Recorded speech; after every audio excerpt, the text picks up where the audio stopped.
You're listening to Kindful the Podcast. I'm Hannah. I'm a certified meditation and mindfulness teacher, as well as a creative and a lifelong seeker. This podcast is designed to inspire a new way of being, living in the moment with more ease and alignment with our true selves. I'm on a wild journey of self-discovery and love, and I'm here to share that journey with you, with all of the tools, tips, and lessons I learn along the way. Thank you so much for being here. I'm so excited to get into today's episode, and I really hope you enjoy. Hello everyone, welcome back to the podcast. This is Editing Hannah coming in here to just add a little disclaimer for the start of this episode. I just want to stress that I am in no way a medical professional or practitioner.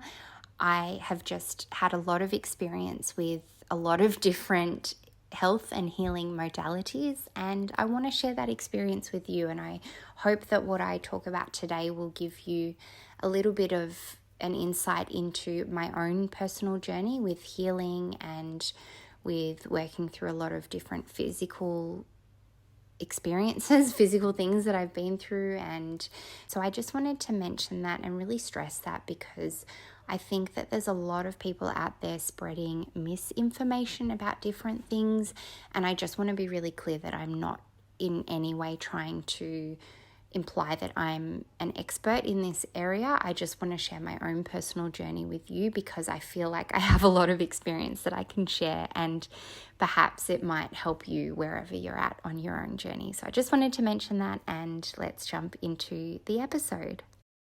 Hello and welcome back to Kindful the Podcast. I'm so happy to have you here today listening, and I'm really excited about today's conversation. This has been a long time coming. So before we get into it, perhaps let's take a nice deep breath, inhaling through the nostrils, pausing at the top, and then a big exhale or big sigh to release. Let it all go. And let's do that again. Inhaling and exhaling.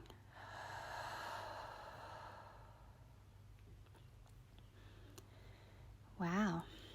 So today's conversation is going to be all about the holistic health space, my journey with holistic health and healing, and basically the lowdown on pretty much all of the natural holistic health modalities that are out there. Not everything. I have tried a whole lot of different modalities over the years, and I feel like I have a lot that I can share and a lot of experience trying these different things. And I know I've said this before, I'm someone who's very open to trying new things and very open to experimenting with different techniques, with different tools, with different approaches to health and well-being.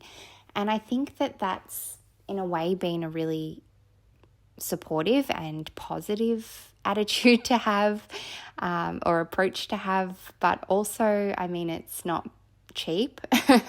A lot of these modalities can be expensive, be a bit of an investment, but it's really been a process for me to kind of shift the way I view investing in myself and investing in my health and well-being. And that's going to be a conversation for a whole other time. I really want to talk about what it means to invest in ourselves, because I think that we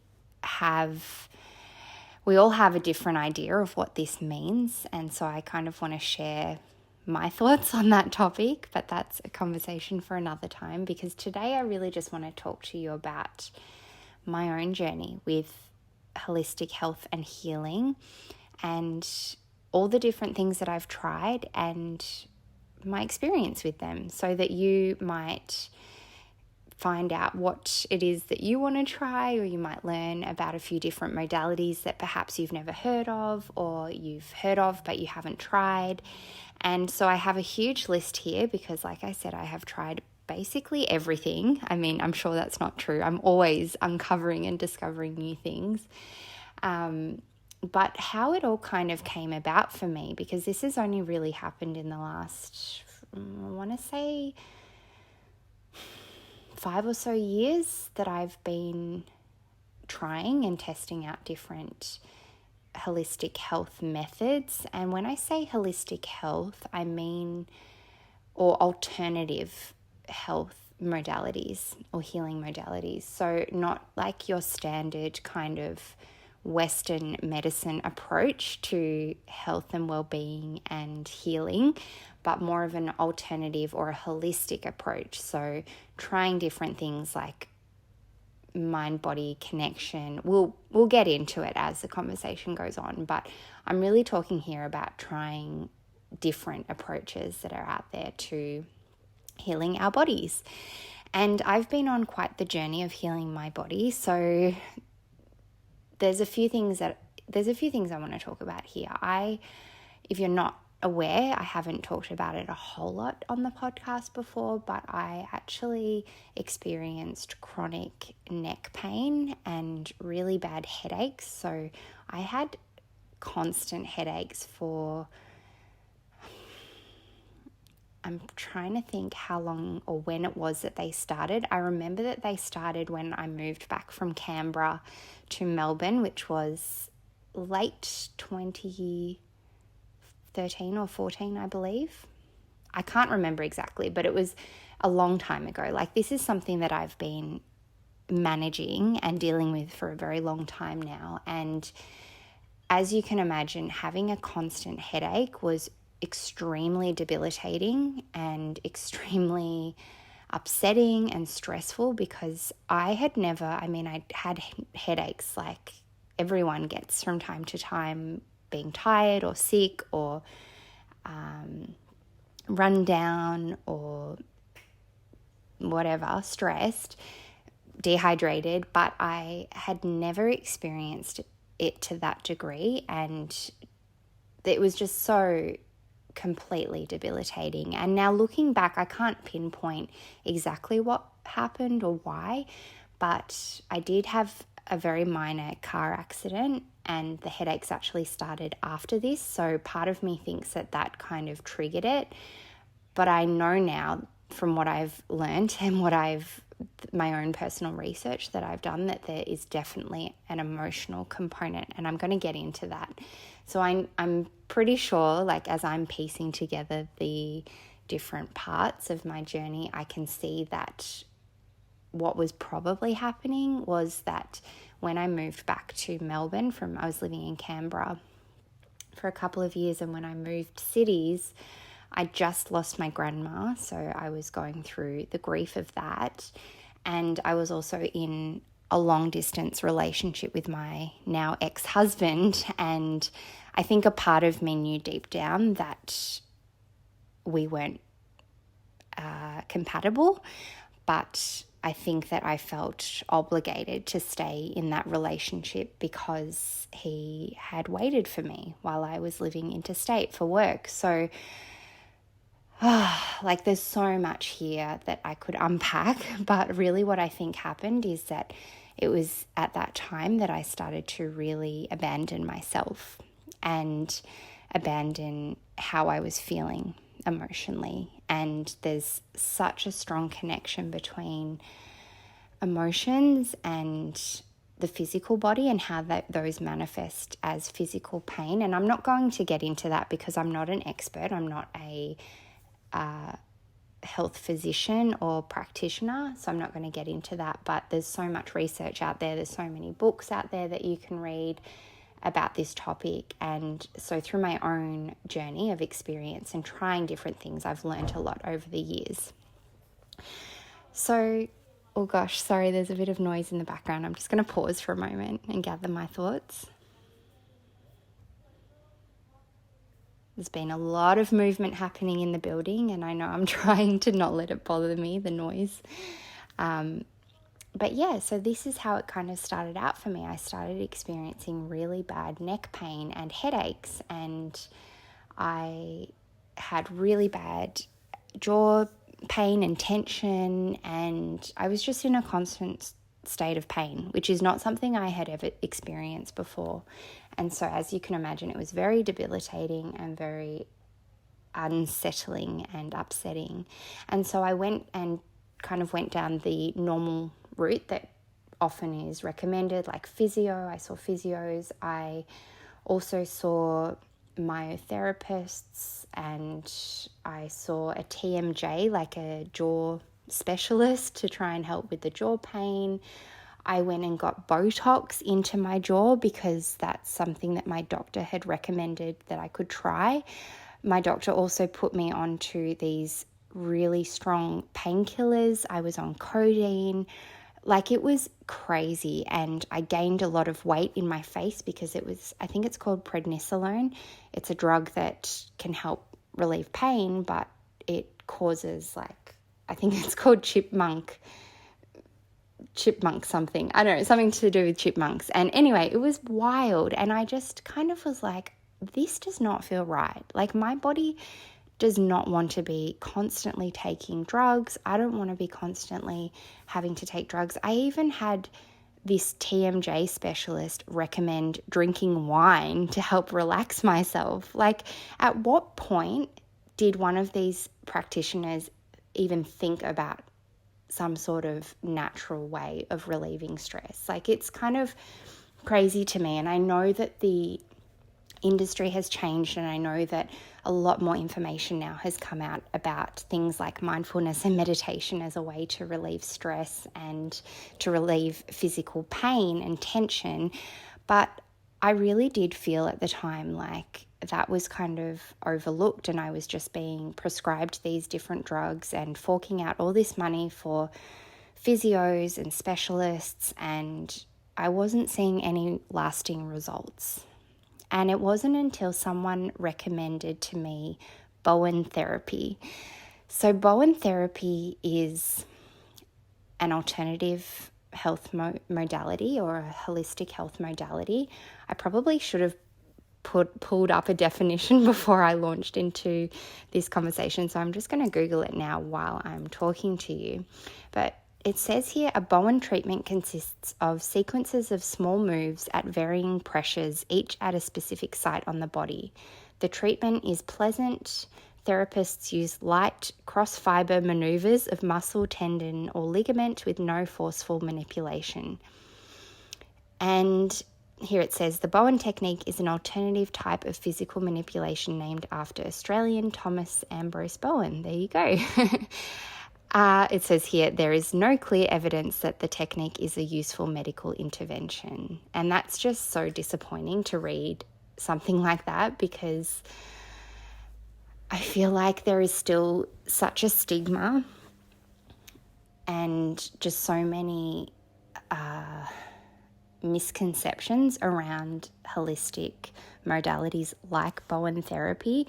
Again, I'm not going to get into the details because I'm not an expert, but that is just so disappointing to see something like that. There's no clear evidence that this is useful. I mean, maybe they just haven't done enough research into it. But for me, I booked in my first Bowen therapy session, and I had immediate results. I'm talking like the next day I was in no pain, and I think it was about 3 or 4 weeks where I had zero pain or very, very minimal pain, which for me, someone who had lived with chronic neck pain at this stage for about 3 years or something, I don't know exactly how long it was, but it was a long time from when it started.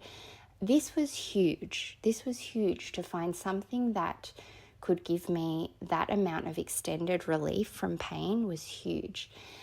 And so I went back a few times, and the place that I booked the Bowen therapy appointment was actually at a yoga studio and a holistic health clinic that I ended up working at. So this was like 5 years later, and so I'm going to jump around a little bit with timelines, but I saw that they were a yoga studio as well, and I saw that they had like one of those introduction trial period offers, and I was like, why not?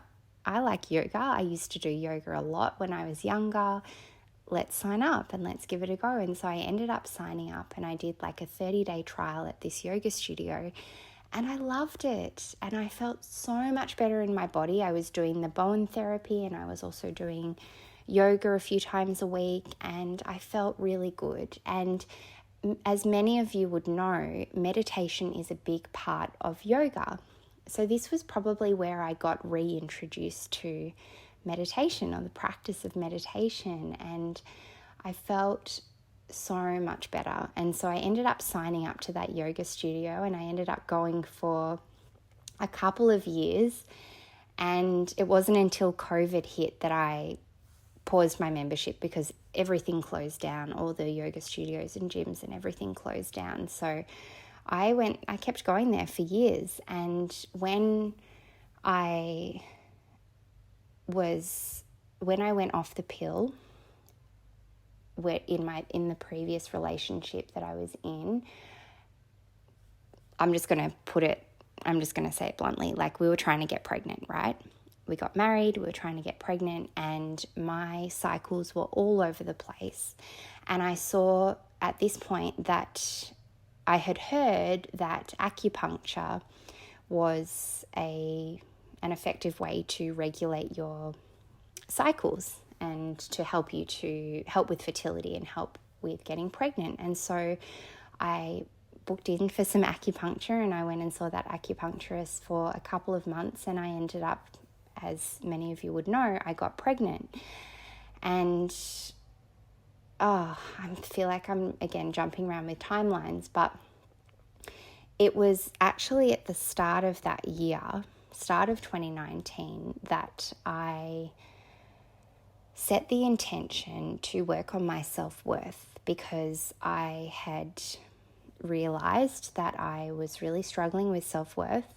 And so a friend had recommended, shout out to my beautiful friend Alice, she had recommended trying hypnotherapy as a way to work on different things, different issues that you're struggling with. And I can't remember exactly what it was specifically that I wanted to work on, but I know self-worth was one of the things. So I just went ahead and booked in with my friend's hypnotherapist. And this was kind of the next new modality that I was trying out. And so I think I wanted it to help with the neck pain, because I was still experiencing some neck pain. And I also wanted to work on self-worth. So I went and saw this beautiful hypnotherapist here in Melbourne. I'll leave, if anyone's Melbourne-based and wants to try out some of these modalities that I'm mentioning, and some of them have also been online. So I'll just leave all the details in the show notes, and you can go check it out and see for yourself if you'd like to give it a go. But the next thing I kind of went on to try was hypnotherapy. And again, I had some great results. I really felt like it helped me to shift how I felt about myself. It helped me to feel more relaxed, more calm. And I'm actually reading a book about hypnotherapy at the moment, and the author describes it as meditation with a goal. So we're starting to see a little bit of a theme here, like things that help to reduce stress, things that help to relax, things that help us to be present. These are all beautiful healing practices that have really had a huge impact on my life. And so I was still at this point going to the yoga studio, still doing yoga and meditation as part of that. And I had started to see this hypnotherapist. And I went and did a few sessions with her, and that was great. And then I actually ended up going back because early on in the pregnancy, so like I said, I tried acupuncture to help with my cycles, and that did help, and it did help me to get pregnant. And was early on, I was probably about 7 weeks pregnant, quite early on in the pregnancy, and I just had a feeling that something was off. I just remember one day feeling like something doesn't feel right.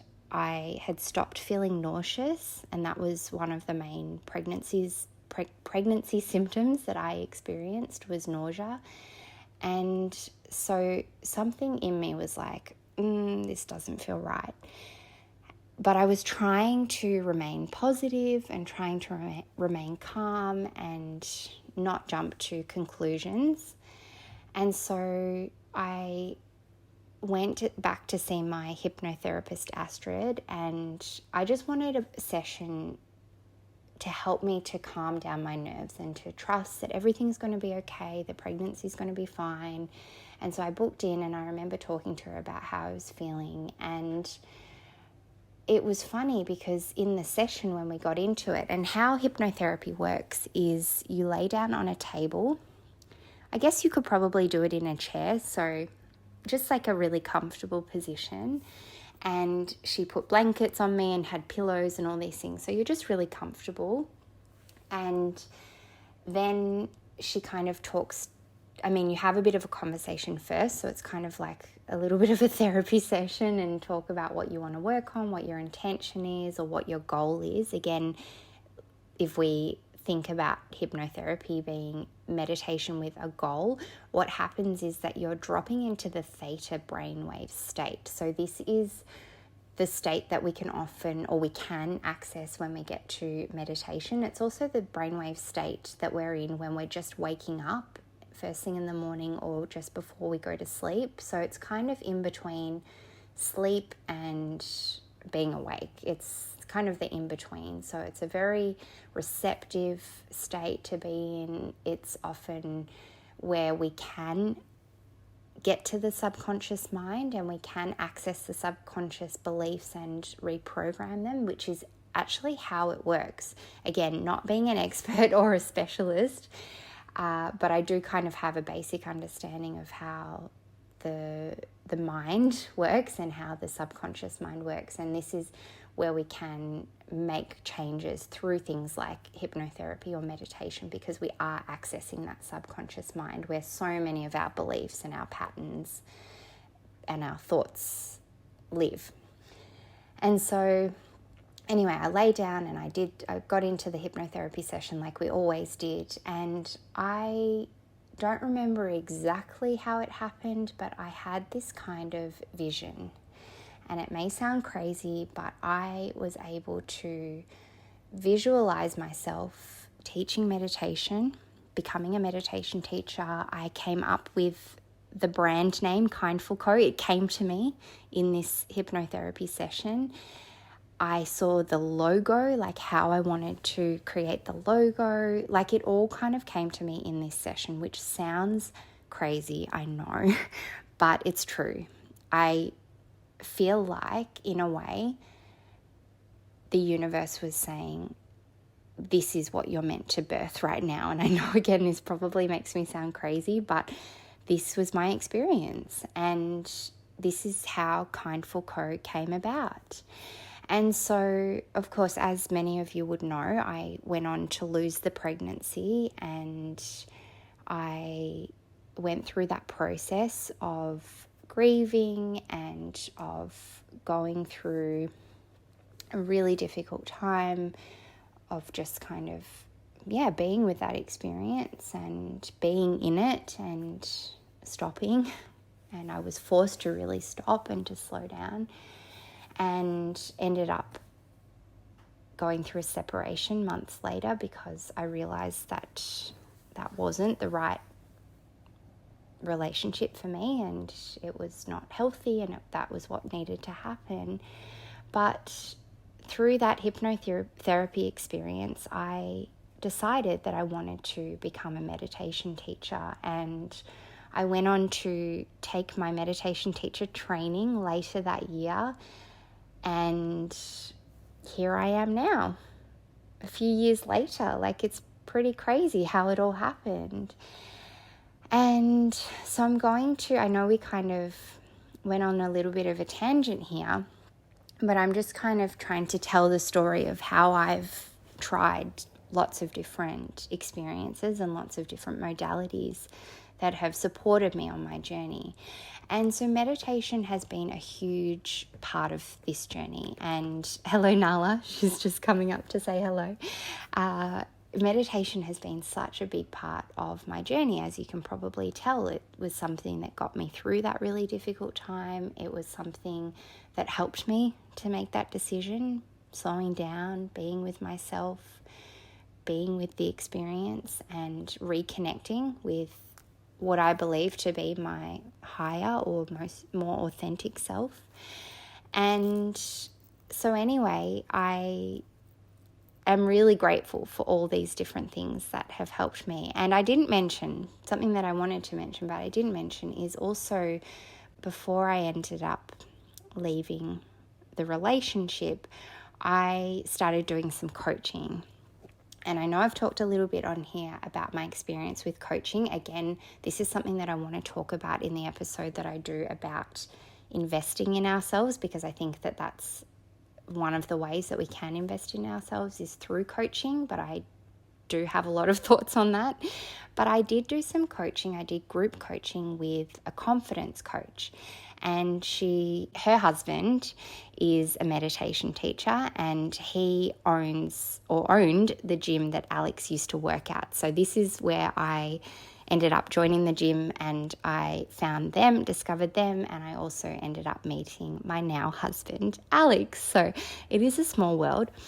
But this couple, so the husband does shamanic healing, and he also teaches meditation and takes meditation classes, and his wife is a confidence coach. So I did some work with them in their group coaching program, which I definitely believe helped me to work on my self-worth. It helped me to grow, and it helped me to build up the confidence to leave that relationship and to start my life over. As scary as it was, I definitely believe that helped me to work through that period of time.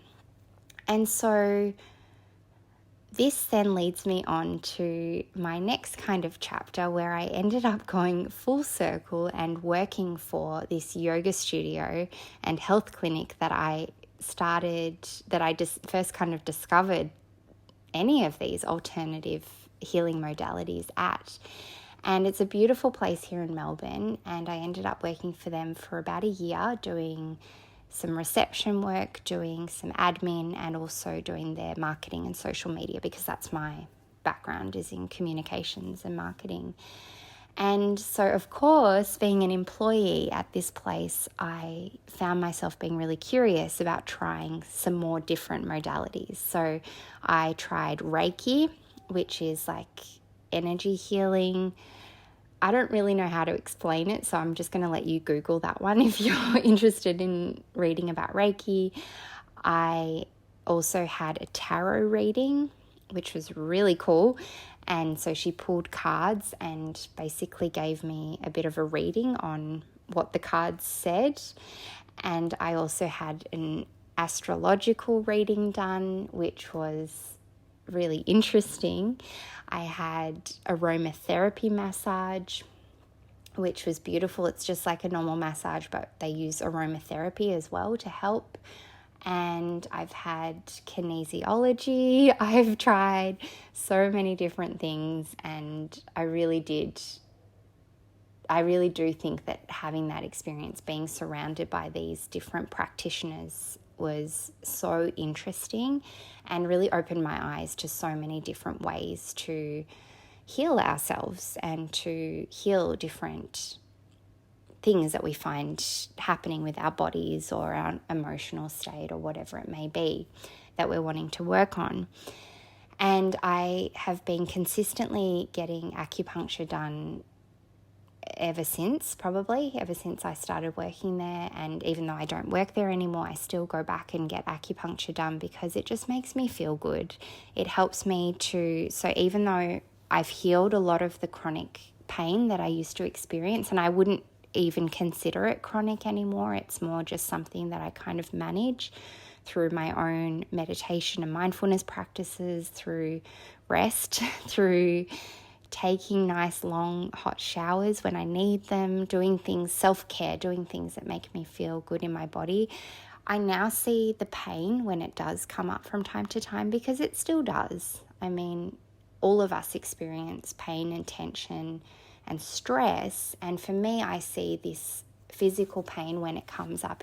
If I get tension in my neck or my upper back or shoulders, I see it as an invitation for me to slow down. I see it as a way that my body is telling me, that my body is communicating to me that it's time to slow down. You've done enough. You're doing too much. You need to take care of your body. So even though it's an annoyance when it happens, it's not ideal, it definitely is a gift as well, because it's just a reminder, the way that my body communicates to me that it's time to rest and to take care of yourself. And I mean, I could also add some thoughts here from a human design perspective. So again, with my relatively limited understanding of human design, having only really explored this modality, which I'll talk about in a moment, for the last year or so, one of the main parts of my human design chart is my personality sun gate, which I'm not going to go into too much detail, but it is the 46th gate. And this is all about having a love of the physical self and the physical body. And so it's no surprise to me that I've had a lot of body image issues over the years, and also a lot of physical things that I've had to work through and deal with. And this is all kind of part of what I've come here to do, is to learn how to love my body and learn how to love myself. And so, yeah, that's just another interesting perspective and level that I can kind of bring into the mix here. So now I do want to talk about human design, because that has been another really big part of my healing journey. And it is a relatively new system, and it's gaining a lot of popularity at the moment. It's gaining a lot of momentum. And human design is similar to, well, it's based off astrology. It's also based off the chakra system, which is all about the energy centers in the body. And so in that way, it's kind of related to things like acupuncture, because they do work with different energy areas or meridians in the body, energy centers and acupressure points in the body. And so human design is kind of like a system that incorporates all these different systems, and it can give us so much information about who we are, who we came here to be, and it can help us to know how to use our energy and how to interact with other people and how to make decisions. So I know I've done a whole episode on that. I'm not going to go into it today, but you probably know by now that human design has had a big impact on my life. And it's kind of through human design that I discovered a new modality recently, because Jenna Zoe, who's the founder of My Human Design, one of the leading experts in human design, she did she did an episode on her old podcast about Psych K, because I think it's her cousin who's a Psych K practitioner. And so I was curious, as I always am, about trying something new. So I found this amazing practitioner in Perth. So we did 2 virtual sessions together, and Psych K is similar to kinesiology in that they use muscle testing. And again, I do not know exactly how it works, but I'm sure you can find some information online about it if you're curious to learn more.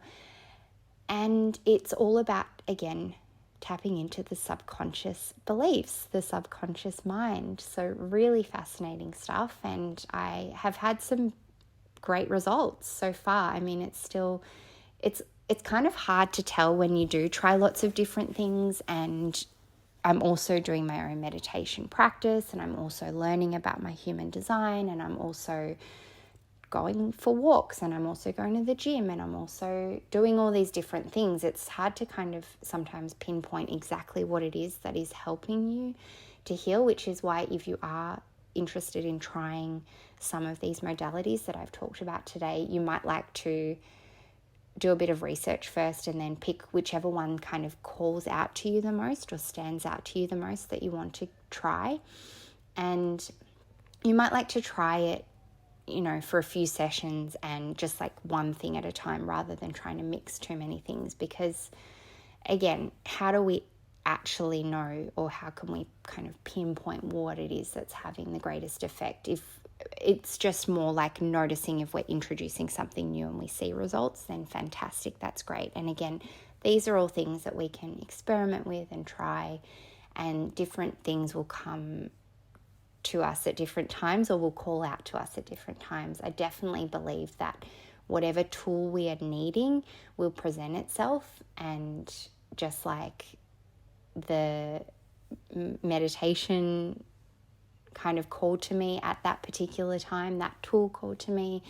And then also I've discovered like Psych K at this time that I was needing to work on one kind of specific thing, which was limiting subconscious beliefs. I do believe that the right thing that we need at the time will kind of present itself. So that was a really interesting modality to try. And then the latest thing that I just tried this week, actually, a few days ago, was EFT tapping. And EFT stands for Emotional Freedom Technique. And I have tried it before, so it wasn't my first time giving it a go, but I've tried it in more of an informal way. So I've watched YouTube videos about it and tried tapping. It's often referred to as tapping. And I've also, the hypnotherapist that I used to see, she also did a little bit of tapping. So I've tried it with her before. And this is something that you will find in the holistic health and wellness space, is that a lot of practitioners will have multiple certifications or qualifications. So that's something really nice as well. If you can find a practitioner who offers multiple things, or who is able to use a combination of different techniques and tools, that's really cool as well, because then you can try a few different things and they can kind of use what they think is going to be the most supportive thing. And this is a trend as well that I'm starting to find with these practitioners that I'm discovering. So the Psych K practitioner was also certified in the Gene Keys, which is, if you're aware of human design, the Gene Keys is also a very similar, a related, I don't even know what to call it, like system. The Gene Keys system is very related to human design. And then I also discovered this EFT tapping practitioner who is certified as a human design reader. So this is so helpful, because they can not only help you with this specific tool that they are trained and certified in, but they can also have that background of something like human design that I have some sort of awareness about, that they can kind of draw from these different tools. And I just think that that's so helpful, because then they can tailor it to who you are. They can tailor it to what you need and what's going to be most effective for you to get the best results. And so in how tapping works is, again, you tap on different energy meridians. So you might like to, if you're curious, you might like to watch a YouTube video. I know that Nick Ortner is one of the leading tapping experts in the field, and I'm sure there's many others as well. But just if you're having a look and you find something like that pop out, just look at whatever looks like the most credible or the most reliable source, because there's so much out there on the internet. You just want to be finding the most credible sources for this information. And so how tapping works is, it can be a really effective tool for when we're feeling overwhelmed with certain emotions. When we have triggers or big emotions come up, we can start to tap on energy meridians. You can tap with an intention or with a statement. And often it'll be something like, even though I'm feeling anxious, I deeply love and accept myself. And you'll be tapping on a certain area of the body, tapping with your fingers and saying the statement out loud or in your head. And what the practitioner that I saw earlier this week actually told me is that you don't even have to have a statement or have something that you're specifically tapping on. It can just be something that you can do to help to soothe you in a moment of overwhelm if you're feeling strong emotions or triggered. So I feel like I've just gone on and on and on and talked a lot right now because there was so much that I wanted to cover. There are a few other things that I want to mention. I wouldn't call them modalities, rather just kind of therapies that you can, that would be considered alternative or holistic that you might also like to try. So I have done FIR sauna, far infrared, I think it's called, or infrared sauna. Not sure exactly how to pronounce that, but I have done that, and that's where you go in, it's like sauna therapy, and you go into a confined little sauna and you sweat. Essentially, it's sweating toxins out of the body. I enjoyed that, although I do get overheated quite easily, and so for me that was probably less comfortable. It was less relaxing, more about just like whatever was going to get the toxins out. I was open to trying that. I've also tried colonics, which is hydrotherapy, and that is where they flush out your colon. I don't think I need to go into any more details, but yes, I really liked colonics. They helped me to feel less bloated, helped me to feel like I had flushed toxins out of my gut and wherever. So, yep, there's that. And then also I have done flotation tanks, which I loved. I really, really loved. And I know they're not for everyone. Some people find them uncomfortable. I suppose it could be similar to an experience that you may have with meditation if you haven't had a lot of experience meditating, or if you perhaps don't have the most supportive person guiding a meditation. You might find that it can be uncomfortable because you're kind of just in a pool, like in a magnesium pool, a salt bath for about an hour, and you're just, I suppose, stuck with your thoughts, which for some people I understand that is uncomfortable. They can play music, so they can play relaxing music, which is really nice, and it's just like really dense. I think it's magnesium and then salt in the water, so it's so dense that there's no way that you can sink. You will just float on the surface of the water. I'll just wait for the noisy car to pass. And yeah, the magnesium helps your muscles to relax. So I have really enjoyed flotation tanks, and I'm actually going to go back and do it again because it's been a long time since I've done it and I really enjoyed it. And is there anything else? I'm sure there are other things that I could tell you about. I have also gone down the cognitive behavioral therapy route, so seeing a CBT therapist. Oh, sorry.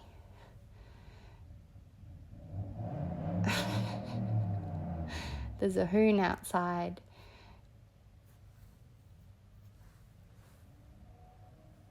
I find it so funny that people think that it's cool to like rev their cars. I mean, really. Anyway, what was I saying? Oh yes, I have gone down the CBT, so cognitive behavioral therapy route, which was, again, it was the tool that I needed at the time. It was what I needed at the time. And you know, it's really interesting. I went and saw the same therapist, so psychologist. I went and saw the same therapist when I was early on in the relationship, my previous relationship. And I went back and saw her when we split up, when my marriage ended, because my doctor referred me and advised that I should go see a psychologist, which was very good recommendation and advice. And it was so interesting because we had a conversation. I mean, we talked about what we had talked about when I first went and saw her, like 6 years earlier, or maybe it wasn't that long, but it was quite a while earlier. And she couldn't obviously tell me back then, she couldn't give me the advice or tell me that it was a problematic relationship or that it was a toxic relationship. But with me going back and being able to talk openly about the relationship and what had gone on, she was then able to say, look, I did see the patterns and I did see that it was problematic. And so in a way that was kind of reassuring to have her tell me that and tell me that, some of the things that happened in that relationship were red flags, I suppose. I'll put it that way. But I am going to wrap this conversation up now, and I hope that it's been interesting. I will leave a list of all the different therapies and modalities and techniques and approaches that I have talked about in today's episode down below in the show notes. If you want to read more about them, you can do your own research, or you might like to look at I'll leave some links if there is anything interesting for me to share in there. I'll just put it all down in the box below. But I, again, just want to express that I am no expert. I'm not a qualified medical practitioner, but I have tried a lot of different things myself. I've had a lot of really positive results from trying taking a more holistic approach to healing things like chronic pain, things like overcoming self-doubt, limiting beliefs, working on body image. I've had a lot of positive results with things like building my confidence and also just reducing stress. I think that has probably been the biggest thing that I've taken away from this whole journey, is just how much of an impact stress has on our physical body and on our emotional body and how we feel and how we operate. And so stress, I think, is one of we know that stress is one of the biggest causes of illnesses. And so whatever we can do to reduce stress in our lives is going to help us to heal and going to help us to feel better and to live longer and to live a better, more healthy life and to feel a greater sense of well-being. So I really hope that through the work that I do as a meditation teacher and teaching mindfulness and sharing all the different tools and techniques that I've learnt over the years, I hope that can help other people to reduce stress so that you can live a more healthy life, because you deserve that. And you deserve to be free of anxiety and of pain and of stress. And of course, we're going to experience these things from time to time, and there's going to be this ebb and flow, and there's going to be periods where we might struggle more with our health, or we might struggle more with stress, or whatever it may be. But overall, if we can use some of these practices and these methods to help us to feel a greater sense of calm and ease, then I think that we will find that we'll feel a greater sense of well-being. So that's it for today's conversation. Thank you so much for being here. Thank you so much for listening. I hope it's been insightful. I hope it's been helpful and interesting for you if you are wanting to explore some of these different modalities. And again, I am just so grateful to have you here. Sending you so much love, and I will talk to you next week. Take care. Bye for now. Thank you so much for listening to today's episode. I really hope you enjoyed it and got some value from it. If you did, please feel free to share this with your friends and your loved ones and anyone who may need to hear it. I hope this episode brought you some calm amongst the chaos of life and reminded you just how worthy, important, and loved you are exactly as you are in this moment. Thank you so much for being here and for being you. There is no one else just like you. So I am so grateful to have you here, and I look forward to speaking with you in my next episode. Bye for now.